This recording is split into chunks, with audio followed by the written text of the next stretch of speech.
Good morning, everybody. Dr. Brace here. July 15th, Facial Plastics Friday. Today, what I wanted to discuss is a little pet peeve of mine, and that's on the table before and afters. Now, on their own, there's nothing wrong with on the table before and afters, but what I find misleading is when all you see is on the table before and afters. It's not very representative of what a true post-operative result will look like. I think that if on the table before and afters, say from a rhinoplasty and specifically, were truly representative of what a nose would look like once it was healed, then there'd be no such thing as revision surgery.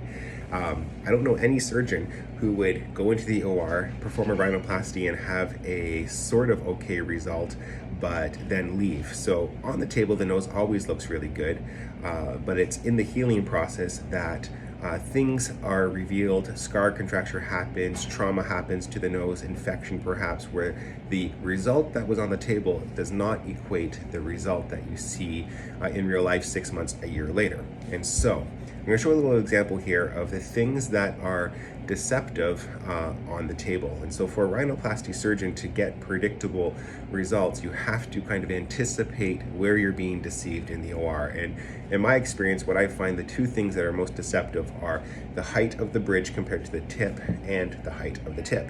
When you're looking at a nose in the OR, you're looking at the person, your patient, lying flat with their head kind of turned to your side. So you're seeing their profile view predominantly. And we do walk around the bed, we do check all the angles, but you're not used to looking at noses with somebody lying flat in real life. You're usually looking at them upright. And when you're looking at the profile when somebody's lying flat, and you've injected the nose with freezing and you've done surgery and caused swelling, you get swelling of the bridge of the nose, which can deceive you of where the bridge is going to end up. And when you set the height of the tip, you can be deceived again by swelling for how high the tip sits, but also with scar contracture and healing, the nose does set back. And so there's a certain amount of accommodation you have to account for in the OR of this is where I want the tip to be and this is where I want the dorsum to be, but I know it's not going to look like that. So an example. This is an example of a before and after that I took on the table back in 2020 of this young lady. You can see her nose here. You can see the height of the bridge and the glabella, the area right below the eyebrows, kind of between the eyes.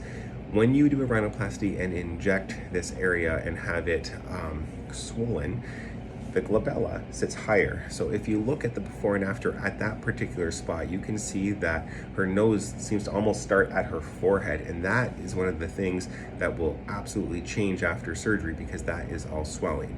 If you look at the shape of her tip and the angle, it looks beautiful on the table. And thankfully for her, things healed the way I wanted them to.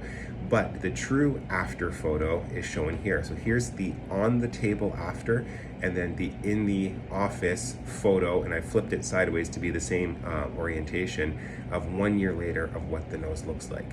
So subtle differences, but subtle differences added up across the nose can make a nose look completely different than what your surgeon intended it to be. And so that is my caution for Facial Plastics Friday. When you're looking at before and afters, standard photography, there's a reason why surgeons have been doing standard photography since the beginning of cosmetic surgery. Is because it is standardized lighting, it's standardized lens, and it shows you truly what things look like when everything has healed. Before and afters on the table are fun. They're great to show the patient what things look like roughly, but they're certainly not final results. Everybody have a great long weekend. Have a happy Facial Plastics Friday.